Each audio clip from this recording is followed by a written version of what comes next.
আপনি বাকি 50,000 টাকা জমা দিয়ে আপনার পেশেন্টকে বাসায় নিয়ে যেতে পারবেন। আমার কাছে তো 50,000 টাকা নাই। এই বলে তো হবে না, টাকা কোথায় পাবেন সেটা তো আর আমরা জানি না। আপনি টাকা জমা না দিলে আপনার স্ত্রী সন্তানকে হাসপাতাল থেকে যেতে দেওয়া হবে না। আর ওই 50,000-এর সাথে প্রতিদিন আরো 5,000 করে যোগ হবে, সেদিন আরো 5,000 করে যোগ হইব।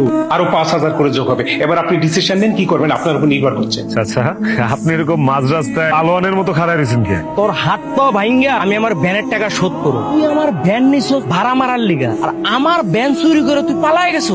তুই তো একটা চোর, তুই তো একটা বাটপা। আমি চোর বাটপার না, এটা আপনি তো ভালো করেই জানেন। এত বছর আপনার তো ভ্যান ভাড়া লয়ে চালাইছি, কোনোদিন একটা টাকা কম দিছি চাচা। আজকে আমার বিপদ চাচা, আমার স্ত্রী সন্তানরে বাঁচানোর জন্য এইটা ছাড়ার কোনো উপায় ছিল না। আমি চুরি বাটপারি করে নিয়েছি চাচা। আমি আমার বউ বাচ্চার জীবন বাঁচাইছি চাচা। আমি আপনার এই টাকা শোধ করে দিব চাচা, আপনি আমার মাফ করে দেন। আর যদি মাফ করতে না পারেন তাহলে শাস্তি দেন। আপনি যে শাস্তি দিবেন আমি মাথা পাইতে নিব চাচা। তুই যা কইতাছো সব কি সত্য?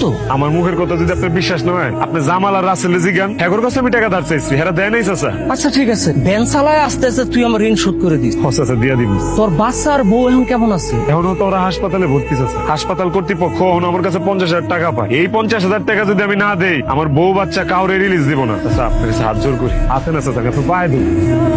আমার 50,000 টাকা ধার দেন চাচা, তাহলে আমি ক্ষতিপতি করে দেবো চাচা। আমার বউ বাচ্চারা লয়ে আইস চাচা। এমনি তুই আমার যে সর্বনাশ করছো, তারপরে তুই আমার কাছে আবার টাকা ধার চাস? যা, তোর টাকা আমি মাফ করে দিলাম, তুইও আমারে মাফ কর। আমার আর ভালো থাকতেছে না, যা। আরে মজনু ভাই, আপনি ব্যাপারটা বুঝতে পারেন না কিনলে ভাই। লাস্ট কটা দিন আই জুয়া খেলি পুরো ফোন মারা খাই গেছি। আমার কাছে কোনো টিয়া পয়সা নাই, ঘরের মধ্যে টিয়া নাই, আমরা এনে দিই ভাই। আপনার মাফ করে দেন। দাঁড়ান, আপনার কাছে যেতে পারবেন না। কি কর আমগর বাচ্চা, আমরা বাচ্চার কাছে যাইতে পারবো না? ডাক্তার সাহেব, আমার বাচ্চাটা একটু দেখতে দেন, অনেকক্ষণ হয়ে গেছে দেখি না। আপনার টাকা আমি দিয়ে দিব ডাক্তার সাহেব। আমি তো বলে ভ্যান চালা, কিস্তিতে হইলেও আপনার 50,000 টাকা দিয়ে দিব ডাক্তার সাহেব। এরকম অমানবিক আচরণ করেন না ডাক্তার সাহেব। বাচ্চার জন্য খুব জেলে পড়ে যেতেছে না? বাচ্চার জন্য যখন এতই দরদ, টাকা দেন, বাচ্চা নিয়ে রিলিজ নিয়ে চলে যান। খবরদার, টাকা না নিয়ে আসলে এই হাসপাতালের আশেপাশে দেখি না। ছায়া দেন পড়া, যাও, যাও, যাও, বের করে দাও। এই, অসুস্থ রোগী আসতে